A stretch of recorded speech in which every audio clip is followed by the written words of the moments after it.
नमस्कार मंडळी. आज आपण पाहणार आहोत महाराष्ट्रातील एका जबरदस्त सरकारी नोकरीच्या संधीबद्दल. चला तर मग थेट मुद्द्यावर येऊया. आकडा खूप महत्वाचा आहे. एमपीएससी तब्बल 297 कायमस्वरूपी पदं भरत आहे. हो, 297. आणि पद आहे वैद्यकीय अधिकारी गट ब. ही खरंच एक मोठी संधी आहे, नाही का?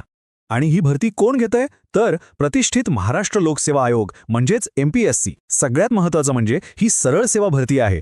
डॉक्टरांसाठी एक स्थिर सरकारी करिअर घडवण्याची ही एक सुवर्ण संधी आहे असं म्हणायला हरकत नाही. यशस्वी करिअरची सुरुवात जॉब ऑर्बिट मराठी सोबत. ठीक आहे, मग आता या भरतीबद्दल जरा खोलात जाऊन माहिती घेऊया. नेमके तपशील काय आहेत? चला एक एक करून सगळे मुद्दे समजून घेऊया. तर पदाचं नाव आहे वैद्यकीय अधिकारी गट ब आणि ही भरती आयोजित करत आहे अर्थातच महाराष्ट्र लोकसेवा आयोग म्हणजे एमपीएससी. राज्यसेवेत जाण्याची ही एक खरोखरच उत्तम संधी आहे. आता जागांच्या विभागणीकडे बघूया. हे खूप इंटरेस्टिंग आहे. बघा, एकूण 297 जागा आहेत, हो ना? यातल्या 192 जागा या खुल्या प्रवर्गासाठी आहेत. पण महिलांसाठी तब्बल 89 जागा, खेळाडूंसाठी 16 आणि अनाथांसाठी 3 जागा राखीव आहेत. म्हणजे जवळपास सगळ्याच प्रवर्गांसाठी इथे मोठी संधी आहे. बरं, आता वळू या सगळ्यात महत्त्वाच्या भागाकडे, तो म्हणजे पात्रता. कोण अर्ज करू शकतं? चला हेच जाणून घेऊया. शैक्षणिक पात्रतेबद्दल बोलायचं झालं तर पहिली आणि सगळ्यात महत्त्वाची अट आहे एमबीबीएस पदवी. पण थांबा, एवढंच नाही. यासोबतच महाराष्ट्र मेडिकल काउन्सिलमध्ये नोंदणी असणं अनिवार्य आहे. ही दुसरी अट विसरून चालणार नाही. आता वयोमर्यादेबद्दल बोलूया. ही अट 1 जुलै 2026 या तारखेनुसार ग्राह्य धरली जाईल. कमीत कमी वय आहे 19 वर्ष. खुल्या प्रवर्गासाठी कमाल वयोमर्यादा 38 वर्षे आहे, तर मागासवर्गीय आणि ईडब्ल्यूएससाठी ती 43 वर्षांपर्यंत शिथिल आहे. गुणवंत खेळाडू आणि दिव्यांग उमेदवारांनाही वयात सवलत आहे, जसं की इथे आपण पाहू शकतो. ओके, आता त्या 2 गोष्टींबद्दल बोलूया ज्याची सगळेच वाट पाहत असतात. पगार आणि अर्ज शुल्क, बरोबर ना? चला तर मग बघूया.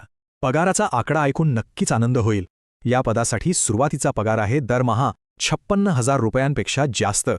आणि हो, यात सगळे सरकारी भत्ते समाविष्ट आहेत.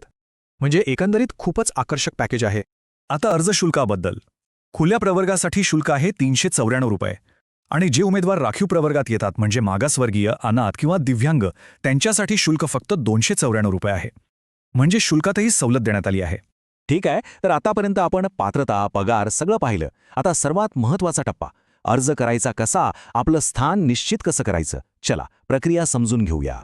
तर मग प्रश्न हा आहे की ऑनलाईन अर्ज कसा करायचा? चला बघूया. लक्षात घ्या, ही संपूर्ण प्रक्रिया ऑनलाईन आहे. यात काही सोपे टप्पे आहेत. सगळ्यात आधी एमपीएससीच्या अधिकृत वेबसाईटवर जाऊन नवीन युजर म्हणून नोंदणी करा. मग तुमच्या क्रेडेन्शियल्सने लॉग इन करा. संपूर्ण अर्ज व्यवस्थित आणि अचूकपणे भरा आणि शेवटी अर्ज शुल्क ऑनलाईन पद्धतीने भरा. झालं. आता या तारखा खूप महत्त्वाच्या आहेत, त्यामुळे नीट लक्ष द्या. अर्ज 20 मार्चपासून सुरू झाले आहेत आणि शेवटची तारीख आहे 9 एप्रिल. हो, 9 एप्रिल ही तारीख चुकवू नका. काही महत्त्वाचे मुद्दे पुन्हा एकदा लक्षात घेऊया. ही सरळ सेवा भरती आहे. अर्ज शुल्क एकदा भरल्यावर परत मिळणार नाही, म्हणजे ते नॉन रिफंडेबल आहे. आणि हो, शुल्क फक्त ऑनलाईनच भरायचं आहे. ज्यांना चलानद्वारे भरायचं असेल त्यांच्यासाठी अंतिम तारीख 13 एप्रिल आहे. आणि सगळ्यात महत्त्वाची सूचना, कोणतीही माहिती किंवा अर्ज करण्यासाठी फक्त आणि फक्त महाराष्ट्र लोकसेवा आयोगाच्या म्हणजे एमपीएससीच्या अधिकृत वेबसाईटलाच भेट द्या. इतर कोणत्याही बनावट वेबसाईट्सपासून सावध राहा. तर या भरतीबद्दलची सगळी आवश्यक माहिती आता आपल्या समोर आहे. कायमस्वरूपी सरकारी नोकरी मिळवणं हे करिअरमधलं एक मोठं यश असतं. आता विचार करण्याची वेळ आहे की ही संधी आपल्या करिअरच्या ध्येयांसाठी योग्य आहे का? एक खूप महत्त्वाची सूचना आहे. या भरतीबद्दलची जी काही संपूर्ण माहिती आहे ना, त्याची एक PDF आम्ही खाली डिस्क्रिप्शन बॉक्समध्ये दिलेली आहे. त्यामुळे सगळ्यात आधी काय करा, खाली जाऊन ती PDF एकदम शांतपणे आणि नीट वाचा आणि त्यानंतरच अर्ज करा. अर्ज करण्याची जी अधिकृत लिंक आहे ती सुद्धा डिस्क्रिप्शनमध्येच आहे बरं का. तुम्ही थेट त्या लिंकवर क्लिक करून अर्ज करू शकता. आता कदाचित काहींना प्रश्न पडला असेल की अर्ज नेमका करायचा कसा. जर तुम्हाला ही अर्ज कसा करायचा हे माहीत नसेल तर अजिबात काळजी करू नका. फक्त आम्हाला कमेंटमध्ये नक्की सांगा. आम्ही तुमच्यासाठी अर्ज करण्याची संपूर्ण प्रक्रिया समजावून सांगणारा एक वेगळा व्हिडिओ नक्की बनवू. अच्छा, अजून एक गोष्ट, तुम्हाला नक्की कोणत्या प्रकारच्या जॉबचे अपडेट्स हवे आहेत? म्हणजे सरकारी नोकरी, प्रायव्हेट जॉब किंवा बँक भरती, रेल्वे भरती, तुम्हाला जे हवं असेल ते आम्हाला कमेंट करून नक्की कळवा. तुमचे काही प्रश्न किंवा शंका असतील ना, तर त्याही नक्की विचारा. आम्ही तुमच्या प्रत्येक कमेंटला उत्तर देण्याचा नक्की प्रयत्न करू. आणि हो, जर तुम्हाला ही माहिती थोडी जरी उपयुक्त वाटली असेल तर पटकन एक लाईक करा आणि आपल्या मित्रांपर्यंत पण पोहोचवा, त्यांनाही शेअर करा. आणि अशाच नवीन जॉब अपडेटसाठी आपल्या जॉब ऑर्बिट मराठी चॅनलला सबस्क्राईब करायला विसरू नका. धन्यवाद.